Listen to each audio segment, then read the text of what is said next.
strony LPS Skyla. Część widzów być może pamięta materiał sprzed roku, albo raczej 2 materiały. Pierwszy z nich był na temat tajemniczego jamnika, drugi był na temat rzekomych prototypów w katalogach, a jako że znowu są wakacje i znowu znalazłam coś ciekawego, to przedstawiam wam film na temat teorii coli z podniesioną łapką. Zapewne wszyscy kolekcjonerzy LPS znają tzw. coli Sage'a, czyli kratka 58. Jest to jeden z 2 istniejących coli z podniesioną łapką.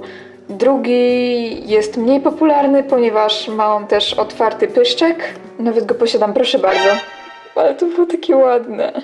Ale w rzeczywistości nie są to jedyne coli z podniesioną łapką.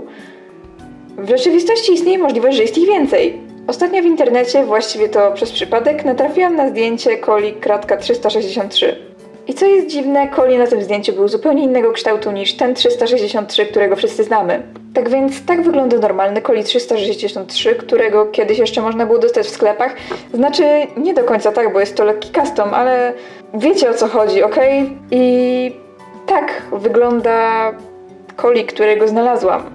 Okazało się, że zdjęcie to pochodzi ze strony lpsmerch.com, czyli strony, która jest czymś w rodzaju bloga Nicole. Zbiera po prostu dane oraz zdjęcia wszystkich wypuszczonych LPS i to właśnie zdjęcie zostało wstawione oficjalnie jako ilustracja 363. Właściwie zupełnie tak, jakby ten coli zawsze, ale to zawsze miał podniesioną łapkę, jakby nic z tym nie było nie tak. Przez Facebooka zadałam pytanie osobom prowadzącym stronę LPS Merch na temat tego, skąd mają to zdjęcie. Odpowiedzi nie dostałam, chociaż moja wiadomość została wyświetlona. Szukałam więc dalej. Okazało się jednak, że, tak jak zresztą przypuszczałam, nikt, ale to nikt tego coli nie posiada. Znalazłam za to film, w którym pewna osoba pokazuje w katalogu LPS coli 67 z podniesioną łapką. Znalazł się on tam 2 razy na liście figurek oraz na zdjęciu promocyjnym, no więc coś zdecydowanie musiało być na rzeczy. Zaintrygowało mnie to w sumie i zadałam na relacji na Instagramie pytanie, czy ktoś posiada może katalog z coli 67 bądź 363? Od 2 osób otrzymałam w wiadomości prywatnej zdjęcia katalogów, w których był coli 363. I również w katalogu miał on podniesioną łapkę. Co więcej, zauważyłam, że na opakowaniach zarówno coli 363, jak i 67 te rysunki tych figurek mają podniesione łapki. Co prawda nie ma w tym niby nic dziwnego, bo w końcu figurka a rysunek są to 2 różne rzeczy. No ale cóż, you get the point. Stwierdziłam, że czas jeszcze sprawdzić reklamy LPS.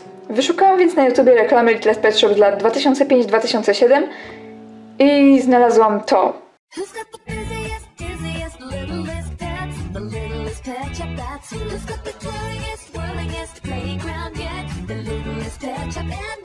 There's so much to do at the Whirl Around Playground, it can make your head spin. Around you go. Riding is slipping is sliding is Littlest Pets, the Littlest Pet Shop and you. How big is your Littlest Pet Shop? The Whirl Around Playground comes with 2 pets. Other pets sold separately, adult assembly required. You can find more fun at Hasbro.com. Ask a parent first. Dokładnie to, czego szukałam. Potwierdzenie, że coli 67 z podniesioną łapką faktycznie istnieje i nie jest to tylko grafika komputerowa. Kilkukrotnie pojawia się on w reklamie i myślę, że potwierdza to, że on gdzieś tam sobie istnieje.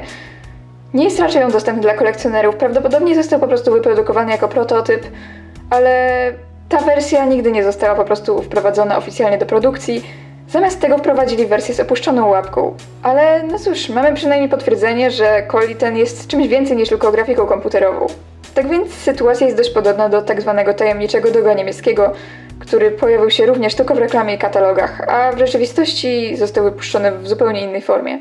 Co do samego 363 nie udało mi się niestety znaleźć nic więcej, jedynie to zdjęcie na LPS Merch oraz w katalogu.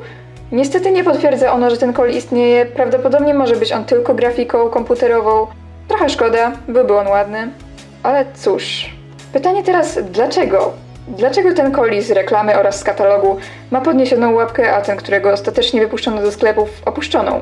No cóż, mam pewną teorię, a mianowicie wszystkie coli na początku miały tak wyglądać. No więc wróćmy do wspomnianego na początku filmu coli 58, czyli tak zwanego Sage'a. Był on pierwszym wyprodukowanym coli i miał on podniesioną łapkę. Doczekał się on jednak wersji z opuszczoną łapką. które zostały produkowane później. Czyli potwierdza to jeszcze raz teorię, że z początku wszystkie coli miały mieć podniesione łapki, a potem z jakiegoś powodu ten projekt zmieniono. I nawet sam 58, który już został wypuszczony z tą podniesioną łapką, został wypuszczony również w tym nowym kształcie. Tak samo rzecz ma się z 363 oraz 67.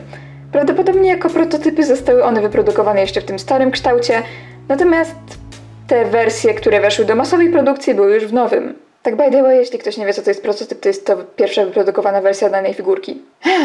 Istnieją jednak jeszcze inne dwa coli z podniesionymi łapkami. Ten z otwartym pyszczkiem, prawdopodobnie producenci po prostu stwierdzili, że do tego otwartego pyszczka przekazującego radość oraz cierpienie w jednym pasować będzie bardziej ten stary kształt ciała, ponieważ jest on jakiś taki bardziej weselszy i you know what I mean, nie muszę chyba tego tłumaczyć, okej? A jeszcze kolejnym coli z podniesioną łapką był tak zwany coli z Nintendo Styles, coś tam, nie znam się na tym, okej?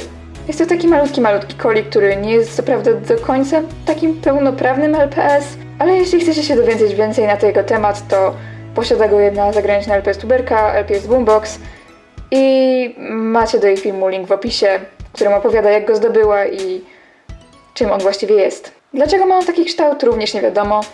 Z jakiegoś powodu po prostu użyli tego starego kształtu ciała coli. Po prostu tak jest. I tyle. Także podsumowując. Prawdopodobnie na początku wszystkie coli miały mieć podniesioną łapkę. Hasbro zdążył wyprodukować oraz wypuścić 58 oraz wyprodukować prototyp 67 i być może 363. Jednak przed oficjalnym zaczęciem produkcji 67 i 363 kształt ten został zmieniony i te dwie figurki zostały wypuszczone w końcu w tym nowym kształcie. Oraz tak samo w nowym kształcie został wyprodukowany wariant kratka 58. Po jakimś czasie producenci zdecydowali przywrócić stary kształt u Coliego z otwartym pyszczkiem oraz u tego z Nintendo, tego małego czegoś, a pozostałe coli po prostu zostały wyprodukowane w nowym kształcie. I to by było na tyle. Mam nadzieję, że za bardzo nie namieszałam. Wydaje mi się, że to nie ma żadnego sensu, ale wszystko okaże się w montażu. Także zapraszam Was do dyskusji w komentarzach na temat tej teorii coli z podniesioną łapką, na temat tego, czy faktycznie uważacie, że tak mogło być. Jeśli nie, to jak, skąd się wzięły te coli, czy one istnieją, czy nie. Czy to tylko grafika komputerowa? No proszę, nie przekonacie mnie, że ten coli w reklamie to grafika komputerowa. Także ja dziękuję Wam za oglądanie, zapraszam oczywiście do moich innych filmów. Trzymajcie się i cześć!